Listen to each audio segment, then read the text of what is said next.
before Jesus was crucified, he told his disciples in Matthew, false messiahs and false prophets will appear and perform great signs and wonders to deceive, and if possible, even the elect.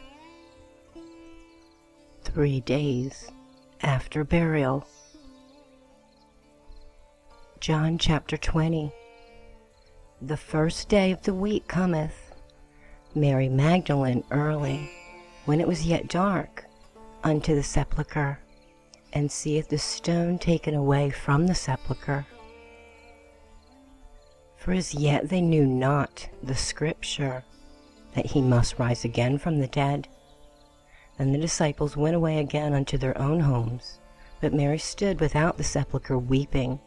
And as she wept, she stooped down, and looked into the sepulchre, and seeth 2 angels in white sitting, one at the head, and the other at the feet, where the body of Jesus had been lain. And they say unto her, Woman, why weepest thou? She saith unto them, Because they have taken away my Lord, and I know not where they have laid him.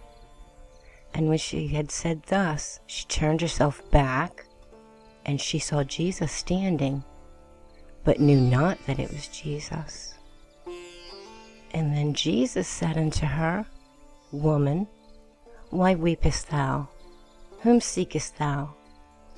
She, supposing him to be a gardener, said unto him, Sir, if thou have borne him hence, tell me where thou hast laid him, and I will take him away.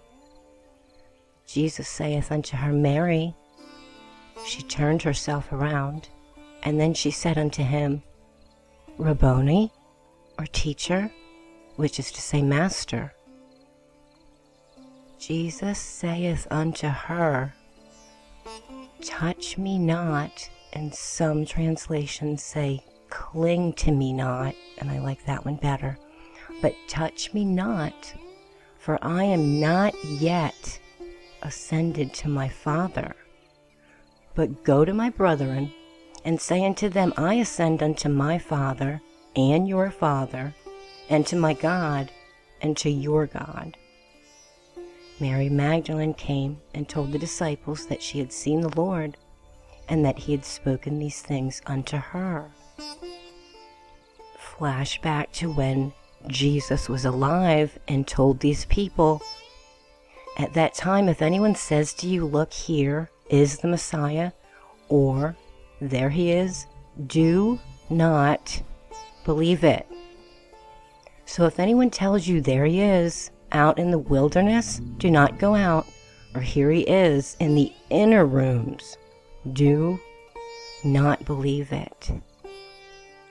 Then on the same day, at evening, being the first day of the week, when the doors were shut, where the disciples were assembled for the fear of the Jews, Jesus came and stood in the midst, and saith unto them, Peace unto you. Jesus came to them when the doors were shut. If they say he is in the inner chambers inside, do not believe them. And when he had said so, he showed unto them his hands and his side. Then were the disciples glad when they saw the Lord. But Thomas, one of the 12, called Didymus, was not with them when Jesus came. The other disciples therefore said unto him, We have seen the Lord. But he said unto them, Except I shall see in his hands the print of the nails, and put my finger into the print of the nails, and thrust my hand into his side, I will not believe. And after 8 days again his disciples were within in the inner chambers, and Thomas was with them then. Then Jesus came, and the doors being shut, because he was in the inner chambers, and stood in the midst, or the mist, and said, Peace unto you. And then Thomas answered and said unto him, My Lord and my God. Jesus saith unto him, Thomas, because thou hast seen me, thou hast believed. Blessed are they that have not seen and yet have believed. Again, not listening to instruction. Before, 8 days before, didn't Jesus say, "Don't touch me, for I have not yet ascended to the Father"? Yeah, he did. Not listening. And the chapter completes itself by saying, "And many other signs truly did Jesus in the presence of his disciples do, which are not written in this book." Many other signs and wonders Jesus did that they did not write down. Alive, Jesus said, "For false messiahs and false prophets will appear and perform great signs and wonders to deceive, if possible, even those disciples." The disciples were not speaking and seeing the man that they thought. So exactly what were they saying, and what was speaking to them? Because this is only the 8th day, and he's still got a month and a couple days or a day to go, and continue speaking and appearing to people. After death, 3 of our 7 principles, or planes of the senses and consciousness, on which the human instincts and ideation act in turn, i.e. the body, its astral body, prototype, and physical vitality, being of no further use, it remains here in the earth realm. The 3 higher principles are all grouped into one and merge into a state of Devakan or Devachan, which is heaven, or a heaven-like conscious sleep state, in which the state of the higher ego remains until it's time for a new reincarnation. That happens immediately after the silver cord, if you will, is cut. In the very last moments of our life, when the body appears to be dead for all intents and purposes, everything that we did, we said, we thought, and experienced in life, it will pass in perfect clarity before our inner vision.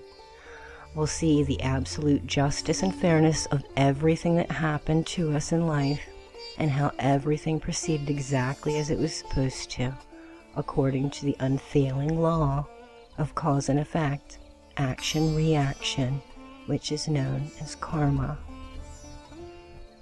After you've had that period of seeing everything and understanding all, then the silver cord connecting the physical body, along with its vitalizing astral double, will break or snap or be severed. And this is what brings about real physical death. This causes such a shock to the soul that the next part of the process will then take place unconsciously to oneself. Unconsciously, we enter into a state called Kamaloka, which is the psychic atmosphere or astral plane, surrounding and to some extent interpenetrating the physical plane, as we see here in the story that we're talking about, as well as with psychic mediums and of the sort. I believe that the silver cord was indicated in the beginning of the story when Mary saw the 2 angels dressed in white, one at the head and one at the feet. To me, I think that represents the feet is the lower, that's the astral body that's going to hang around. And then the one that stands by the head is that higher tria, the Atma Buddhi Manas, that goes into Devachan or Devakan or heaven and waits to be reincarnated again, goes into a heavenly sleep space. I believe that that's what they were trying to explain to us. Because once that happened,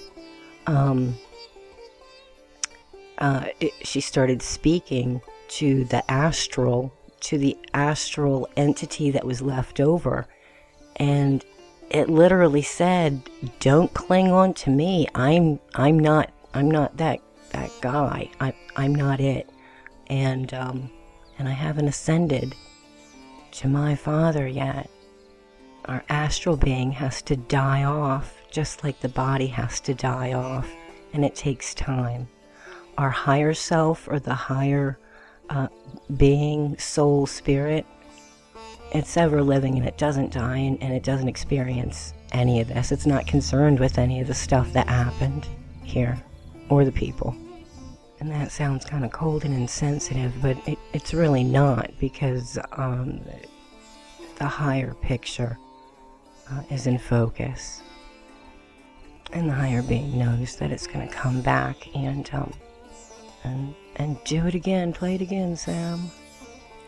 Now, this astral state that takes a while to die off, I guess that you could see where Catholicism says purgatory and the different stages of purgatory. Yeah, that's what this is.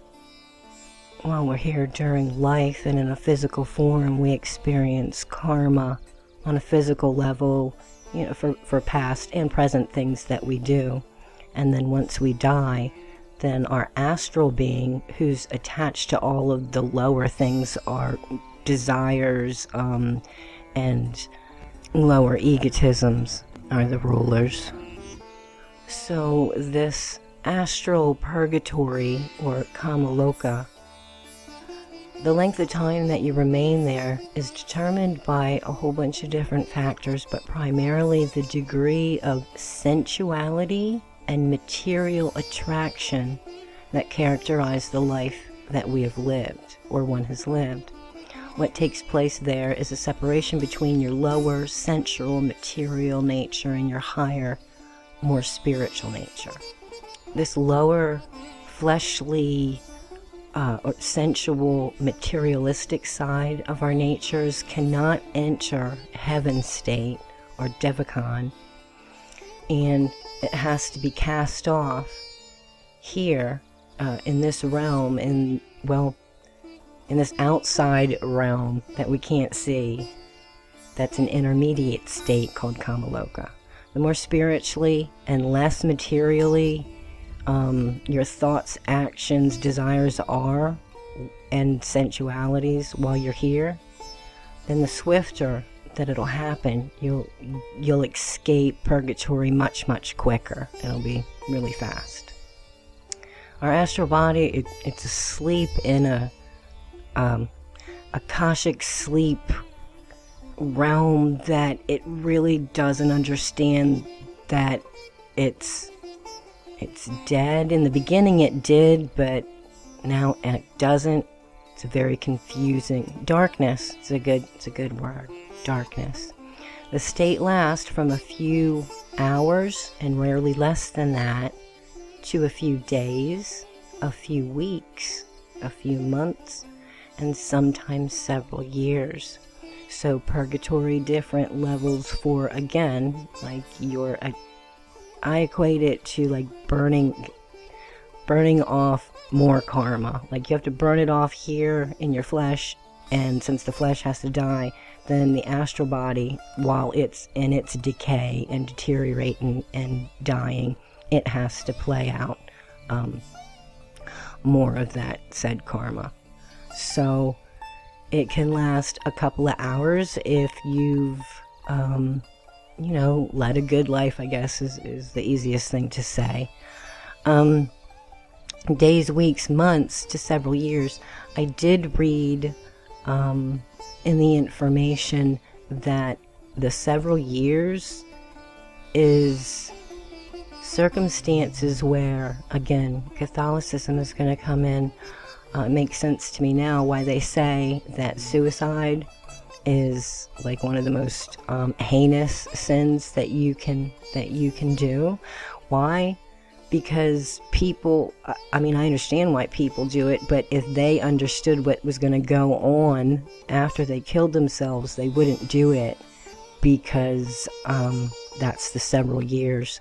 The information research says from Madame Blavatsky and A.P. Sennett and all of the other theosophists that I've been reading lately on my on this channel.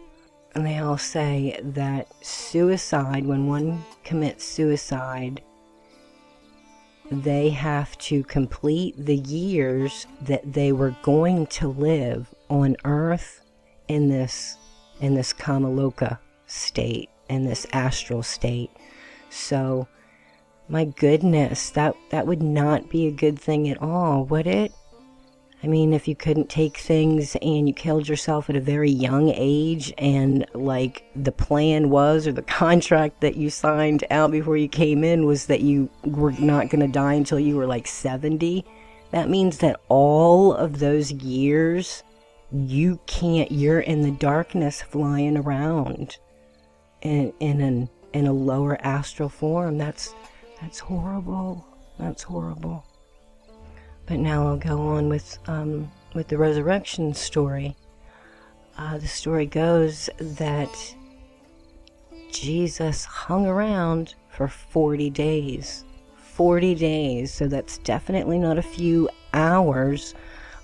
We can cross out the days. We can cross out weeks. We're into months for the Jesus figure. 40 days means definitely not several years. He wasn't hanging about, so that's good. He didn't kill himself, and he wasn't like there's other situations that are really horrific that I'm not going to get into, so wasn't a super evil to the core or kill himself. So not that, but definitely had some astral karma that he had to work out, because it was 40 days. So we went into weeks and months. This astral death that we have to go through is called a second death. Is an eschatological concept in Judaism and Christianity related to punishment after a first or initial natural death on earth. So purgatory, or the second death, or the astral death. He who has an ear, let him hear what the Spirit says to the churches. He who overcomes will not be hurt by the second death. Meaning, take care of your karma while you're here on earth. Don't cause yourself new karma. Be humble. Do what you're supposed to do. Heal yourself. Help heal each other. And then your Kamaloka, or your purgatory state, it will just be a few minutes.